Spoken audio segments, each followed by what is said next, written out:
IELTS speaking এ একটা dissent band score, একটা ভালো ব্যান্ড স্কোর কি করে পাওয়া যাবে? তো এই প্রশ্ন উত্তরে আমার সবসময় একটাই অ্যান্সার, সেটা হচ্ছে আপনাকে কমিউনিকেটিভ হতে হবে। আই রিপিট, আপনাকে কমিউনিকেটিভ হতে হবে। এই কমিউনিকেটিভ হওয়ার মানে কিন্তু সবসময় বলা না। আপনি সবসময় বললেই যে কমিউনিকেটিভ হয়ে গেছেন, ব্যাপারটা কিন্তু সেরকম না। আইএলটিএস স্পিকিং এ কমিউনিকেটিভ হওয়ার ক্ষেত্রে দুটো ব্যাপার খুবই গুরুত্বপূর্ণ। ফার্স্ট পয়েন্টটি হচ্ছে, আপনি দেখবেন যে আইএলটিএস স্পিকিং পার্ট 1 এর শুরুতে এক্সামিনার আপনাকে কিছু ইনফরমেশন দিচ্ছে এবং পার্ট 1 এ সে আপনাকে কিছু কোয়েশ্চেনস করবে। পার্ট 2 এর শুরুতে কিছু ইনফরমেশন আপনাকে দিবে এবং পার্ট 3 তে সে আপনাকে কিছু কোয়েশ্চেনস করবে। এই যে আইএলটিএস এক্সামিনার যখন কথা বলছে, আপনার সাথে আইএলটিএস এক্সামিনার যখন কথা বলছে, আপনি কি করছেন? ওই মুহূর্তে আপনার কি কাজ? তো আপনার কাজ হচ্ছে একটা এনগেজিং অ্যাটিটিউড তাকে দেয়া। I repeat, engaging attitude.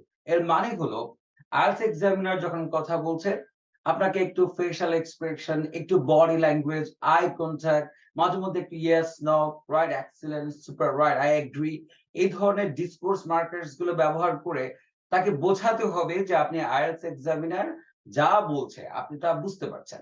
এতে করে আইএলটিএস এক্সামিনার খুব কমফোর্টেবল ফিল করবে আপনার সাথে কথা বলতে, রাইট?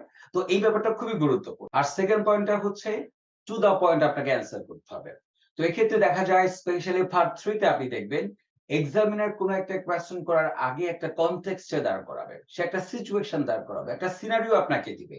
এরপর আপনাকে স্পেসিফিক কোয়েশ্চেনটা আপনাদেরকে থ্রো করবে। আপনার কাজ হচ্ছে পুরো সিচুয়েশনটা বুঝতে পারা, সিচুয়েশনটাকে এনালাইজ করে আপনাকে ওই স্পেসিফিক কোয়েশ্চেনটা আপনাকে বুঝতে পারতে হবে এবং সেই কোয়েশ্চেনের অ্যান্সার আপনাকে দিতে হবে। তো দেখা যায় অনেক সময় আমরা ওই যে সিচুয়েশন নিয়ে কথা বলা শুরু করে দেই। আমরা যে মেইন কোয়েশ্চেনটা সেটা আমরা অ্যাড্রেস করতে পারি না। এতে করে আমাদের উত্তর হয়ে যায় অনেক বেশি irrelevant। আরেকটা ইনফরমেশন তো আমরা জানি যে আপনাকে বলা হয়েছে উত্তর বড় করতে হবে। কারণ আপনি উত্তর বড় করতে, করতে এত বড় আপনি করে ফেলেন, এতে করে আইএলটিএস এক্সামিনার বুঝে যায় যে আপনি অ্যান্সারটা আপনার কমফোর্ট জোন থেকে দিচ্ছেন। কারণ আপনার কমফোর্ট জোন যে মুখস্থ বিদ্যা, এটা কিন্তু আইএলটিএস এক্সামিনার খুব সহজে বুঝতে পারবে। আর আইএলটিএস এক্সামিনার যদি বুঝতে পারে যে আপনি মুখস্থ বিদ্যা থেকে অ্যান্সার করছেন, কনসিকুয়েন্সেস কি হবে? আমরা তো জানি সেটা, রাইট? তো এক্ষেত্রে যেই দুটো পয়েন্টস আপনাকে বললাম যে কমিউনিকেটিভ হওয়ার ক্ষেত্রে ১ নাম্বার হচ্ছে আপনাকে এনগেজিং অ্যাটিটিউড দেখাতে হবে, অ্যাক্টিভ লিসনার হতে হবে। আর ২ নাম্বার যেটা বললাম, টু দ্য পয়েন্ট আপনাকে অ্যান্সার করতে পারতে হবে। তো এই দুটো পয়েন্টস এর পাশাপাশি যদি আপনি আইএলটিএস স্পিকিং মার্কিং ক্রাইটেরিয়া গুলো ভালো করে অ্যাড্রেস করতে পারেন আপনার স্পিকিং এর মধ্যে, আই হোপ একটা ভালো ব্যানার স্কোর পাওয়া খুব বেশি কঠিন হবে না আপনার জন্য।